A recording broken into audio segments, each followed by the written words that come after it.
for me, Allahu Akbar actually means, even if you look at it, the extreme elements, they're saying that is a battle cry. But for me as a Muslim, even in the battle, the point is, remember who you are. Remember that you have to be a good citizen. It is not that you can do violence, but that is not something which is accepted, and it shouldn't be accepted. Sorry, Mr. Khan, that's interesting. Is it a form of battle cry, or has it been used as a form of battle cry in the past? Of course, the reason why I ask is, unfortunately, there are Islamist terrorists who have used that phrase as they've gone about committing their terrorist atrocities. Yes, but even if an individual is using this, does that mean you use this language to portray, 2 billion people? Yeah. No, you don't do that. And that, I think, is the issue, that not being able to separate this.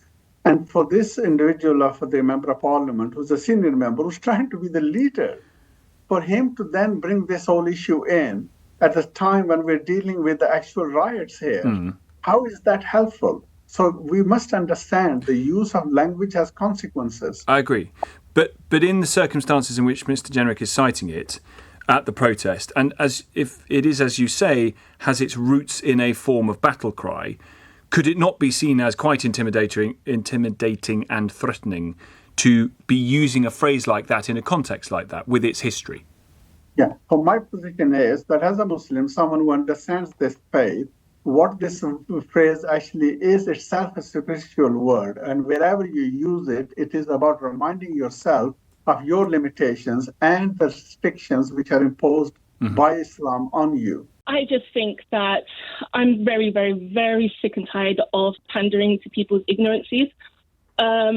People are not able to use very basic critical thinking to actually analyze things that are being said to them. And with this whole fear of people shouting Allahu Akbar, there seems to be a fear, not of the actual word itself, not of actually being shouted at, but a fear of the foreign, the unknown, which instinctively humans are going to always be scared of it. You're always going to be, a bit scared of anything that is foreign to you. But, just even saying Allahu Akbar, Allahu Akbar, can we actually understand? People are literally shouting, God is great. Yes. Although, Laila, you will be aware that some people hearing that, their next thought goes to some of the horrific Islamist terrorist atrocities we have seen, in which people have used that phrase before committing terror attacks. Yeah, so I agree. This has been used in terror attacks, but this comes from the media that has blown up any kind of indication of Muslim terror and everything into people's minds so much that now the simple hearing of God is great in another language puts so much fear in their heart that it's just absolutely absurd.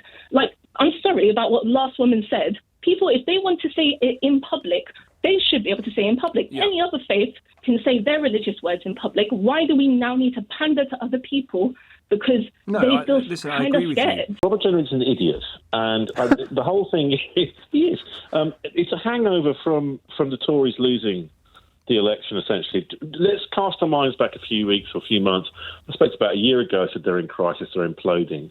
And where do they go? Do they go to the far right? Do they go to, they were tackling towards all this and the culture wars. Remember those? So this, for me, first and foremost, how dare he hijack millions of people's religion to make it his own little grubby ends, so, again, once more culture wars to maybe win back 10, 15% of the people that went to reform. Could you not also say, how dare the Islamist terrorists co-opt that phrase from peaceful, law-abiding Muslims and use it to apparently justify or explain their horrific atrocities? Yes, you can, very much so, because it has been hijacked. In both senses of the word of this, and this is exactly right.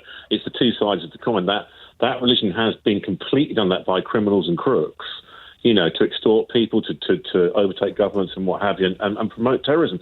And it's the crying thing of the age, really, because once it gets out into politicians get to use it, or people that are on social media get to make money and clicks and promoting it,